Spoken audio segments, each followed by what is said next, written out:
ವೀಕ್ಷಕರೇ, welcome to Harshita channel. ನಾನು ಹರ್ಷಿತಾ. ನಾನಿವತ್ತು ನನ್ನ ಮಗುಗೆ 3 months ಬೇಬಿ ಫೋಟೋ ಶೂಟ್ ಮಾಡಿದೆ. ಫೋಟೋಸ್ ಹೇಗೆ ಬಂದಿದೆ ನೋಡ್ತಿದ್ದೀರಲ್ಲ, ಬನ್ನಿ ಇಷ್ಟು ಸಿಂಪಲ್ ಆಗಿ ಬೇಬಿ ಫೋಟೋ ಶೂಟ್ ಹೇಗೆ ಮಾಡೋದು ನೋಡೋಣ.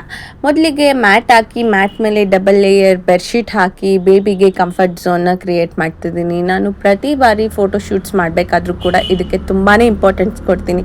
ಯಾಕೆ ಅಂದರೆ ಮಗುವಿಗೆ ಖುಷಿಯಾಗಿದ್ದಾಗ, ಕಂಫರ್ಟ್ ಆಗಿದ್ದಾಗ ಮಾತ್ರ ಮಗು ಫೋಟೋಸ್ಗೆ ನೀಟಾಗಿ ಫೋಟೋಸ್ ತೊಗೊಳೋದಕ್ಕೆ ಕೂಡ ಹೆಲ್ಪ್ ಮಾಡುತ್ತೆ ಅಂತಲೇ ಹೇಳ್ಬೋದು.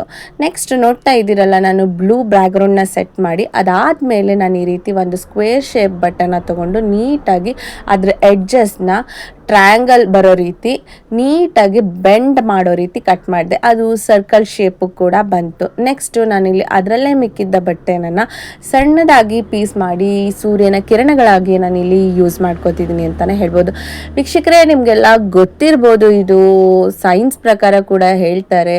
ತುಂಬ ವಿಚಾರ ಏನಿಲ್ಲ. ಸಣ್ಣದು ಸೂರ್ಯನ ಕಿರಣ ಡೈರೆಕ್ಟಾಗಿ ಭೂಮಿ ಮೇಲೆ ಬಿದ್ದರೆ ಭೂಮಿ ಅದನ್ನು ತಡ್ಕೊಳ್ಳೋದಕ್ಕಾಗಲ್ಲ. ಮಧ್ಯ ಓಝೋನ್ ಲೇಯರ್ ಇದೆ, ಅದು ದಿನ ಕ್ಷೀಣಿಸ್ತಿದೆ. ತುಂಬ ಕ್ಷೀಣಿಸ್ತಾ ಹೋದ ಈಗ ಭೂಮಿ ಮೇಲೆ ಏನು ಬೀಳ್ತಾ ಇದೆ ಮಳೆ, ಅದು ಬೆಂಕಿ ಮಳೆಯಾಗಿ ಬೀಳುತ್ತೆ ಅಂತಲೇ ಹೇಳ್ಬೋದು. ಬೆಟರ್ ನೀವು ನಿಮ್ಮ ಪರಿಸರವನ್ನು ಕಾಪಾಡ್ಕೊಳ್ಳಿ, ಹೆಚ್ಚಿನ ಮರನ ಬೆಳೆಸ್ತಾ ಇರಿ. ಹಾಗೆ ನಾನಿಲ್ಲಿ ನೆಕ್ಸ್ಟ್ ನೋಡ್ತಾ ಇದ್ದೀರಲ್ಲ, ಕಾಮನ ಬಿಲ್ಲಿಗೆ ಅಂತ ಹೇಳಿ ಮನೆಯಲ್ಲೇ ಇದ್ದಂಥ ಒಂದು ವಿಪ್ ಗಯಾರ್ದು ಒಂದು ಶಾಲ್ ಇತ್ತು, ಅದನ್ನು ನಾನಿಲ್ಲಿ ಯೂಸ್ ಮಾಡಿಕೊಂಡು ಇಟ್ಕೊಂಡೆ. ಹಾಗೆ ನೆಕ್ಸ್ಟು ಕ್ಲೌಡ್ನ ನಾನಿಲ್ಲಿ ಮಾಡ್ಕೋತಿದ್ದೀನಿ, ಅಂದರೆ ಮೋಡಗಳನ್ನ ನಾನಿಲ್ಲಿ ಮಾಡ್ಕೋತಿದ್ದೀನಿ. ಮೋಡ ಅಂದ ತಕ್ಷಣ ನಾನು ಅಕ್ಕಿನಲ್ಲಿ ಮಾಡೋಣ ಅಂತ ಅಂದ್ಕೊಂಡೆ. ಯಾಕೆಂದರೆ ತುಂಬ ಹತ್ತಿನ ಬಳಸಿ ಮಾಡ್ಬೋದು, ಬಟ್ ಹತ್ತಿಗಿಂತ ಎಲ್ಲರ ಮನೆಯಲ್ಲೂ ಅಕ್ಕಿ ಸಿಗುತ್ತೆ. ಹಾಗೆ ನಮ್ಮ ಮನೆಯಲ್ಲೂ ಕೂಡ ಅಕ್ಕಿ ಇತ್ತು, ನಾನು ಅದಕ್ಕೆ ಅಕ್ಕಿನೇ ಯೂಸ್ ಮಾಡಿ ನಾನಿಲ್ಲಿ ಮೋಡನ ಮಾಡ್ತಿದ್ದೀನಿ. ನಿಮಗೆಲ್ಲ ಈ ಹಾಡು ಚಿಕ್ಕ ವಯಸ್ಸಲ್ಲಿ ಕೂಡ ನೀವು ಕೇಳಿರ್ಬೋದು, ಸಾಗರದ ನೀರು ಕಾದಿ ಆವಿಯಾಗಿ ಮೇಲೆ ತಂಪಾಗಿ ಸುರಿಯುವುದು ಮಳೆಯಾಗಿ. ಹೌದು, ಬೇಸಿಗೆ ಕಾಲದಲ್ಲಿ ಸಡನ್ನಾಗಿ ಮಳೆ ಬಂದಾಗ ಸೂರ್ಯನ ಕಿರಣಗಳು ಆ ಹನಿಗಳ ಮೇಲೆ ಬಿದ್ದಾಗ ಆ ಹನಿಗಳಿಂದ ಮೂಡಿ ಬಂದ ಬೆಳಕೆ ವಿಪ್ ಗಯಾರ್, ರೇನ್ಬೋ ಅಂತ ನಾವು ಕರಿತೀವಿ. ಈ 7 ಬಣ್ಣಗಳು ನಮ್ಮ ನಾರ್ಮಲ್ ವೈಟ್ ಕಲರಲ್ಲೇ ಏನು ಬೆಳಕಿರುತ್ತೆ ಆ ಬಣ್ಣಗಳು ಆ ಬಣ್ಣದಲ್ಲೇ ಸೇರ್ಕೊಂಡಿರುತ್ತೆ, ಬಿಳಿ ಬಣ್ಣದಲ್ಲಿ.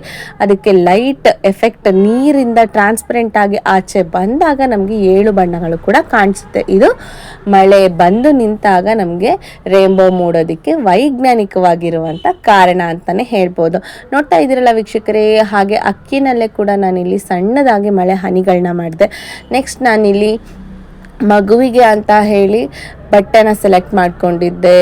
ಹಾಗೆ ಅವನಿಗೆ ಟೋಪಿ ಇರ್ಬೋದು, ಸಾಕ್ಸ್ ಇರ್ಬೋದು, ಮಿಟನ್ಸ್ ಇರ್ಬೋದು, ಪ್ರತಿಯೊಂದು ಕೂಡ ನಾನು ಸೆಲೆಕ್ಟ್ ಮಾಡಿ ಇಟ್ಕೊಂಡಿದ್ದೆ. ನಾನು ಪ್ರತಿ ಮಂತು ಕೂಡ ಫೋಟೋ ಶೂಟ್ಸ್ ಮಾಡಬೇಕಾದ್ರೆ ಹೊಸದಾಗಿ ಏನಾದರೂ ಬೇರೆ ಥೀಮ್ ಅನ್ನೋ ಥರನೇ ಅಂದ್ಕೊಂಡು ಯೋಚನೆ ಮಾಡಿ ಮಾಡ್ತಾ ಇರ್ತೀನಿ. ನಿಮಗೂ ನನ್ನ ಈ ಬೇಬಿ ಫೋಟೋ ಶೂಟ್ ಐಡಿಯಾಸ್ ಇಷ್ಟ ಆಗುತ್ತೆ ಅಂತ ಅನ್ಕೋತಿರ್ತೀನಿ. ನೋಡ್ತಿದ್ರಲ್ಲ ಹೇಗೆ ಒಂದು ಕಂಪ್ಲೀಟ್ ಲುಕ್ ಬರುತ್ತೆ ಅಂತ ಹೇಳಿ. ನೀವು ಕೂಡ ನಿಮ್ಮ ಮನೆಯಲ್ಲಿ ನಿಮ್ಮ ಮಗುವಿಗೆ ಈ ಬೇಬಿ ಫೋಟೋ ಶೂಟ್ಸ್ನ ಸಿಂಪಲ್ಲಾಗಿ ಟ್ರೈ ಮಾಡಿ, ಮತ್ತು ಇದು ಕ್ರಿಯೇಟಿವ್ ಅನಿಸುತ್ತೆ. ಹಾಗೆ ನಿಮ್ಮ ಮಗುವಿನ ಸವಿ ನೆನಪು ಕೂಡ ನಿಮ್ಮ ಜೊತೆ ಉಳಿಯುತ್ತೆ ಅಂತ ಹೇಳ್ತಾ, ನನ್ನ ಮತ್ತೊಂದಷ್ಟು ವಿಡಿಯೋಗಳಿಗಾಗಿ ನನ್ನ ಚಾನಲ್ನ ಸಬ್ಸ್ಕ್ರೈಬ್ ಮಾಡಿ ಹಾಗೂ ಸಪೋರ್ಟ್ ಮಾಡಿ, ಲೈಕ್ ಮಾಡಿ, ಶೇರ್ ಮಾಡಿ ಅಂತ ಹೇಳ್ತಾ ವೀಕ್ಷಕರು ಎಲ್ಲರಿಗೂ ಥ್ಯಾಂಕ್ ಯು.